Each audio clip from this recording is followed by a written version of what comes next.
سلام، من احسان طاهری ام، مدرس سازه‌های رزینی. حدود 5 ساله که توی این رشته فعالیت حرفه‌ای دارم. تخصص اصلیم پلیمر و ساخت سازه‌های سبک مهندسی تحت عنوان صنعت کامپوزیت که 5 سالیه به دلایلی شیفت کردیم روی ساخت سازه‌های رزینی به صورت هنری. واسه یه شروع تو بیس قضیه طبق سنت همیشگیمون از یه سوال شروع میکنیم. سوالی که میخواد واسه ما جا بندازه که رزین چی هست، تحت عنوان رزین چیست. پیش اومده واسمون رزین رو شنیدیم، رزین اپوکسی شنیدیم، رزین پلی استر شنیدیم، مجسمه رزینی شنیدیم، خیلی چیزا از رزین به گوشمون خورده، ولی خب دقیق شاید ندونیم چی به چیه، چی کجاست. واسه اینکه جا بندازیم بفهمیم که دنیای رزین کجاست و چی به چیه، با این سوال استارت میزنیم که رزین چیست.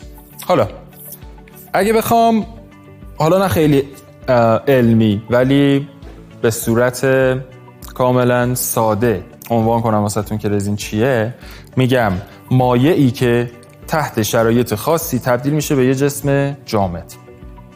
پس میتونیم عرض کردم نه خیلی علمی اما به صورت جامع بگیم مایعی که تحت شرایط خاصی تبدیل میشه به یه جسم جامد.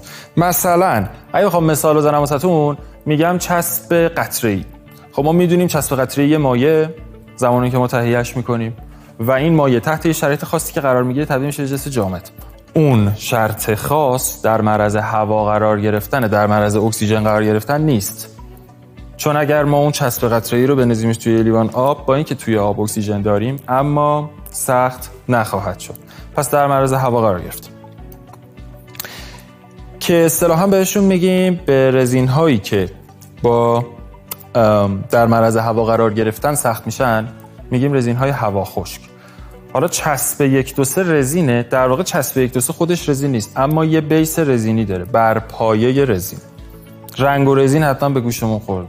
رنگا همینطور، رنگا بر پایه رزین ساخته میشن، چسب‌ها بر پایه رزین ساخته میشن. این ملموس‌ترین محصول نهایی رزین هاست که یه سریاشون عرض کردم رنگا هستن، یه سریاشون رزینا، هرچند که یه سریاشون چسب‌ها، هرچند که دنیای خیلی وسیع‌تری داره از این قضیه و بهش میرسیم.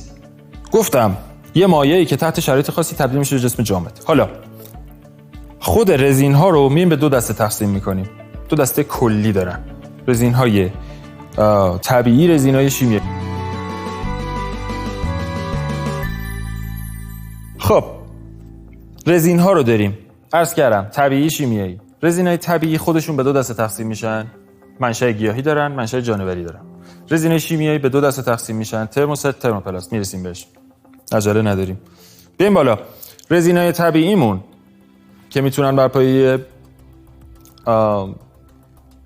گیاه باشن یا بر پایه جانور. یعنی چی؟ شایع ترینش که حتما باهاش سر و کار داشتید رزین طبیعی گیاهی صمغ درخته، شیره درختان مختلف. شیره درخت چیه؟ یه توضیح کوچولو بدم راجبش.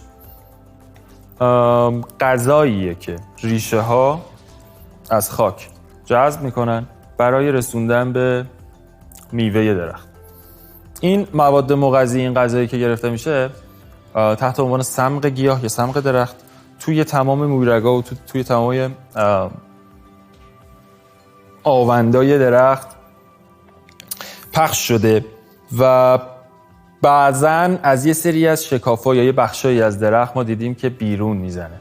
مثلا درخت کاج بیشترین صمغ رو داره توی درخت‌ها، خاندان کاج‌ها. حالا مخصوصا اینه که توی ایران هست. اگه شنیده باشید میگن درخت کاج خاکو خراب میکنه یا چیز دیگه‌ای در نمیاد زیر درخت کاج.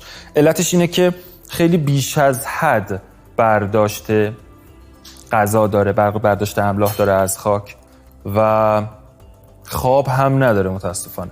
یعنی توی زمستون، توی بهار، توی پاییز همیشه داره تغذیه میکنه و اینقدر زیاده برداشت املاحش که از همه درخت‌ها بیشتر بیرون زدگی صمغ داریم ازش. حالا این شیره درخت، این سمق درخت، اون غذاه وقتی از درز یه تنه بیرون میاد از بین پوستا، ممکنه پیش اومده باشه واسهتون دست میزنید یه قسمتش انقدر چسبناکه مثل یه چیز مثل عسل سفت، حالا یکم سفت‌تر از عسل میچسبه به دست کش میاد. ممکنه دقیقاً همون موقع یک وجه پایینترش یه مقدار سمق بیرون باشه که این سنگ شده، شما هیچ جوره نمیتونید حتی کجش بکنید، کاملا شده این تیکه سنگ، این تیکه شیشه. یه مایعیه که تحت یه شرایط خاصی قرار گرفته تبدیل شده به یه جسم جامد بر پایه گیاه، در واقع منشأ گیاهی داره. جانوری ها منشأ جانوری دارن، توسط جانورا به وجود اومدن. یه مثال سادهش موم زنبور عسله که باز تحت شرایط خاصی تبدیل به یه جسم جامد میشه. کاربردهای زیادی داشتن، کاربردهای به شدت زیادی داشتن، ولی تقریبا از کاربرداشون کاسته شده و امروز کمتر ازشون استفاده میکنیم. یکی از کاربردهای بزرگی که داشتن تو صنعت پزشکی بود. ما هنوزم تو صنعت پزشکی خیلی زیاد از رزینا استفاده میکنیم که حالا جلوتر صحبت میکنیم راجبش. اما راجب رزینای طبیعی بگم که قدیم الایام استفاده میشدن، مثلا واسه گچ گرفتن، آتل گرفتن یا مومیایی کردن اجساد، مصارف پزشکی داشته، استفاده میکردن ازش. دیگه توی ساخت سلاح‌های ارتشی، زره سازی، کشتی سازی، آب بند کردن سقف منازل یا آب بندها ازش استفاده میکردن. یه خاصیتی که داره اینه که آب از رزین ها عبور نمیکنه، یعنی مواد ضد آبن. من اگر میخوام یه شیئی رو ضد آب بکنم از رزین ها استفاده میکنم تا این شی، تا این جسم ضد آب بشه. مومیایی کردن هم جریانش همین بوده، میمدن از رزین ها استفاده میکردن. چرا؟ چون هوا یا رطوبت نمیتونسته نفوذ کنه به اون جسد و باعث میشده که سالم باقی بمونه واسه سالیان سال. با طبیعی خیلی کاری نداریم. یه نمونه رزین طبیعی صنعتی رو نشون خواهم داد بهتون و کار میکنیم باهاش تو ویدیوهای بعدی. اما الان تمرکزمون رو بذاریم روی رزینای شیمیایی که عرض کردم واسهتون دو دستن، رزین‌های ترموست و رزین‌های ترموپلاست. برگردون فارسی ترموست میشه گرما سخت، برگردون فارسی ترموپلاست میشه گرما نرم. گرما سخت، گرما نرم، یعنی رزین‌های گرما نرم بر اثر گرما نرم میشن، رزین‌های گرما سخت بر اثر حرارت یا گرما سخت میشن. اینجا میتونیم دو دسته کلی ایجاد بکنیم توی رزین‌های شیمیایی. بگیم ترموست، ترموپلاست. ترموپلاست بر اثر گرما نرم میشن، ترموست بر اثر گرما سخت میشن.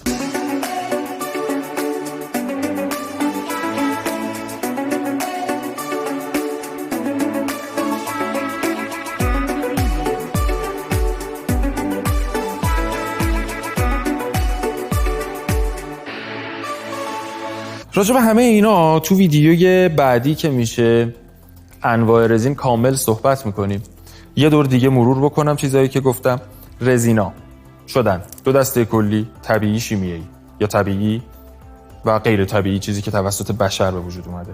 رزینای طبیعی دو دسته، منشأ گیاهی با منشأ جانوری، بعضا ممکنه ترکیبی از این دو. رزینای شیمیایی ترموست و ترموپلاست. بزرگترین تفاوت رزینای ترموست و ترموپلاست، گرما سخت و گرما نرم، همین خاصیت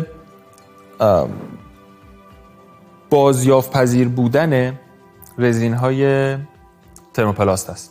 رزین‌های ترموپلاست خیلی ساده و راحت بازیافت میشن، ولی خب رزین‌های ترموست متاسفانه شرایط بازیافتشون یه مقدار سخت تره.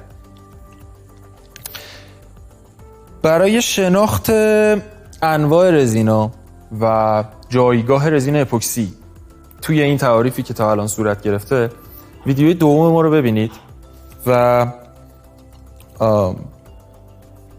به یه بخش زیادی از سوالاتون پاسخ میدیم اونجا.